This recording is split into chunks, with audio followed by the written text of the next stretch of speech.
Hey everybody, I'm Dr. Boyce Watkins from the Black Wealth Bootcamp, and I wanted to talk for a second. I just got to New York. I came to New York because I am shooting a film for one of our projects called Financial Lovemaking, which talks about how money controls so much of our lives, how money destroys our relationships, and how to harness the power of money so that it makes your life better as opposed to making your life worse. I'm working on that with Estia Brown, who's a brilliant woman who's a therapist, actually. So she knows the psychological side of everything, particularly money, and can be really helpful for people that need healing. And me, I'm bringing in the financial expertise. So just keep an eye out for that project. But here's one thing I wanted to hit on real quick. I made a video this morning before I came to New York, and something happened. I hit the button and it didn't record the audio for some reason. I don't know why. And I'm in this hotel room trying to find a way to make a way. It's a little bit dark, so I guess I have to change around the lighting. But I'm staying down in the financial district, which is near Wall Street. Which every time I come down here, I start thinking about just all the trillions of dollars in wealth that was stolen from the African American community. Part of the reason that our government doesn't want to acknowledge reparations is probably because they couldn't afford to pay reparations in terms of paying back everything that they owe black people for what we've built, what we've done. A lot of these big multi-billion dollar buildings were built by black people and would belong to black people if whites had not stolen our wealth. So, I don't mean to make it sound evil or mean or racist, but the fact is we have a lot to be mad about because there was a lot taken from us. And anybody who tells you any different is full of shit, excuse my French. Now, moving on. One thing I want to talk about real quick is the power of the subconscious mind.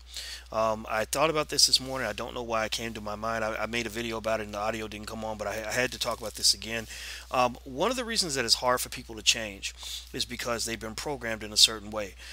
Basically, the human brain is a lot like an animal's brain for like a big chunk of it. The primitive part of the brain, when you respond to things like food and drink and sex and fight or flight, those things are very, very natural. They're ingrained in you through millions of years of evolution. That's programming that's very, very difficult to modify.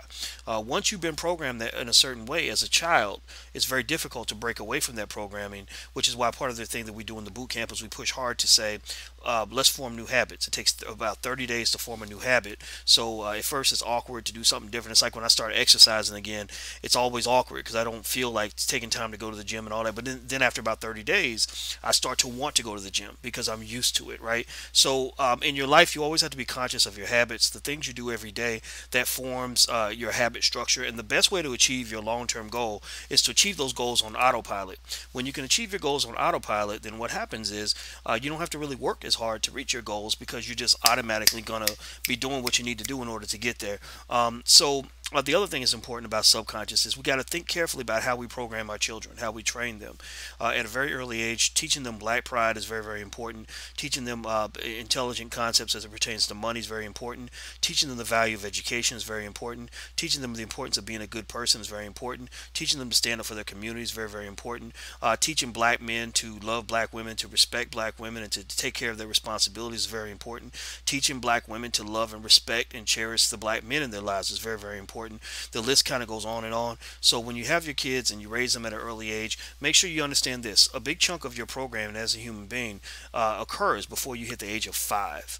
So that means if your parents have not even taught you how to read and haven't got you started down the pathway of a brain development that leads to educational achievement, there are some obstacles that really are very difficult, if not impossible, to overcome in the long term.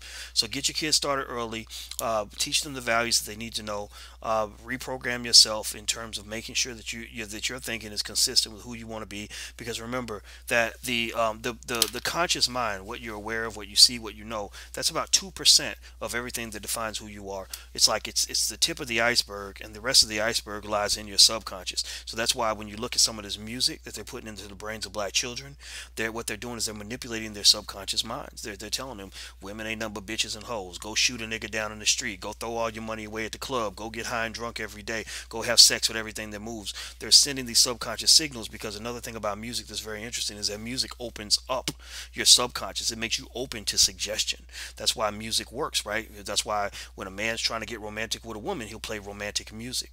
If you're watching a movie and they want you to be scared, they'll play scary music. If they want you to get excited or inspired, they'll play inspirational music. That's because music opens the gateways to your subconscious and therefore allows them to manipulate your emotion to make you think and see yourself and see the world in the way that they want you to see the world. So if all these record labels, many of whom are owned by whites and Jews, and then there's some really ridiculous black people, if these record labels are telling young black boys black women aren't worthy of respect, you really want to go to prison, you really want to kill your brother, you really want to go out and get high and drunk every day, you really want to commit to illegal activity, what are they trying? What emotion are they trying to invoke? What are they trying to do to our boys?